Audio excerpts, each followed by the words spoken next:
روکا لیکن میرے بابا مجھے شہادت کی سند دے گئے. دیکھیں ذرا, اللہ اکبر. جس وقت وہ آپ نے خط دیکھا, یہاں پر ہمارے اہل سنت کے بڑے عالم حضور مفتی اعظم کے خلیفہ حضور سیدی بدر ملت مولانا بدر الدین رحمۃ اللہ علیہ اپنے خطبے میں اکثر ایک بات بیان فرماتے تھے. وہ کہتے تھے کہ جب وہ آپ نے وہ خط دیکھا, وہ چٹھی دیکھی امام حسن مجتبی کی تحریر, تو آپ پر ایک کیفیت طاری ہو گئی اور آپ نے ہاتھ اٹھا کر اللہ کی بارگاہ میں دعا کی, اے اللہ میرے مولا, میرے بھائی حسن نے اپنے بیٹے کو میرے قدموں پہ قربان ہونے کی نصیحت کی, اپنی نسل کی پرواہ نہیں کی, اور اپنے بیٹے کو میرے قدموں پہ قربان ہونے کی وصیت کی. مولا تو مسافروں کی دعا قبول کرتا ہے. اس وقت حسین مسافر بھی ہے, جمعہ کے دن دعا مقبول ہوتی ہے, حسین جمعہ کے دن میں بھی ہے. تو مجاہد کی دعا قبول کرتا ہے, حسین مجاہد بھی ہے, جہاد میں بھی ہے. تو مظلوم کی دعا کرتا ہے, حسین مظلوم بھی ہے. میرے اللہ, میں دعا کرتا ہوں کہ میرے بھائی کی نسل کو قیامت تک کے لیے باقی رکھنا. گویا کہ اشارہ دیا گیا باقی رہے گی, اور اس کے انعام میں آپ کے بھائی حسن کے یہاں ایک ایسا شہزادہ پیدا کریں گے جو مقام نبیوں میں آپ کے نانا کو دیا گیا ہے, وہ مقام ولیوں میں حسن کے بیٹے عبد القادر جیلانی کو عطا کرے.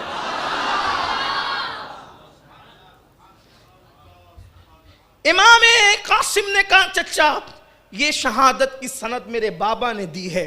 اور اس کے بعد پھر امام حسن مجتبی کا وہ شہزادہ جب امام عالی مقام کو پیش کرتا ہے تو امام رو کر سینے سے لگاتے ہیں اور فرماتے ہیں اب میں تمہیں روک نہیں سکتا. امام قاسم کی امی ساتھ تھی, کیا وہ خواتین تھی, کیا وہ شہزادیاں تھی کہ جوان بیٹا جب گھر سے نکلتا ہے تو ماں باپ کے دل کی دھڑکنیں تیز ہو جاتی ہے. لیکن جب امام قاسم کی امی نے امام قاسم کو سینے سے لگایا تو کہا بیٹے جاؤ اور چچا پر دین کے خاطر قربان ہو جاؤ. اس لیے کہ لوگ تانا دیتے ہیں کہ حسن کو لڑنے کا شعور نہ تھا, جا کر بتا دے کہ تو بہادر باپ کا بہادر بیٹا ہے, جا کے ثابت کر دے. پیٹ نہیں دکھانا بیٹا, زخم سینے پہ کھانا, پیٹ پہ نہیں کھانا. اور ماں بیٹے کی پیشانی چوم کر کہتی ہے کہ اب تیری اور ہماری ملاقات جنت میں ہوگی انشاءاللہ. کیسی وہ خواتین تھی, اللہ کے دین کے لیے ان کے جذبات کیا تھے. آج بیٹا چہرے پہ داڑھی رکھتا ہے تو مائیں کہتی ہے کیا ملا بن رہا ہے, مولوی بن رہا ہے جو چہرے پہ داڑھی رکھتا ہے.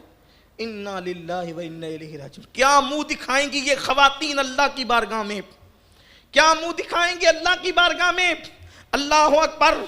امام قاسم گھوڑے پر بیٹھے اور گھوڑے پر بیٹھ کر کے جیسے ہی چلے تو آپ کا چہرہ حمید بن مسلم یہ یزیدیوں کے لشکر میں تھا, لیکن یہ سائیڈ ہو گیا تھا, لڑنے کے لیے نہیں آتا تھا. کیوں؟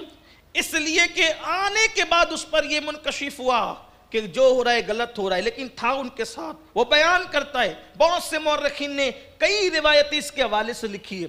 حمید بن مسلم کہتا ہے کہ جب قاسم آئے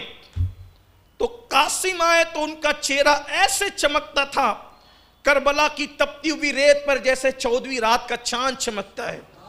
14ویں رات کا چاند رات میں چمکتا ہے, حسن کا چاند دن میں چمک رہا تھا اور اتنا دیکھنے میں بھلا چہرہ معلوم ہوتا تھا. حمید بن مسلم کہتا ہے میں نے سراپا دیکھا تو میں نے یہاں تک دیکھا اس شہزادے کو کہ اس نے جو جوتا پہن رکھا تھا دوسرے پیر کا, جسے لوگ الٹا پیر کہتے ہیں, دوسرے پیر کے جوتے کا ایک تسمہ ٹوٹا ہوا تھا. 6 مہینے سے سفر میں تھے. شعبان 2 یا 4 کو سفر شروع ہوتا ہے اور محرم شریف کی 2 تاریخ کو سفر مکمل ہوتا ہے, محرم کی 2 تاریخ کو. اس لیے کہ کربلا پہنچ گئے تھے, منزل پہنچ گئے تھے, اگرچہ جنگ 10 کو ہوئی. تو الٹے پیر کا جوتے کا تسمہ ٹوٹا ہوا تھا. میں نے دیکھا خوبصورت جوان تھا اور اس نے آنے کے بعد کہا کہ میں حسن کا بیٹا ہوں. کہا میں حسن کا بیٹا ہوں, کون ہے میرے مقابلے میں آنے والا, بھیجو. اگرچہ 3 دن سے پیاسا ہوں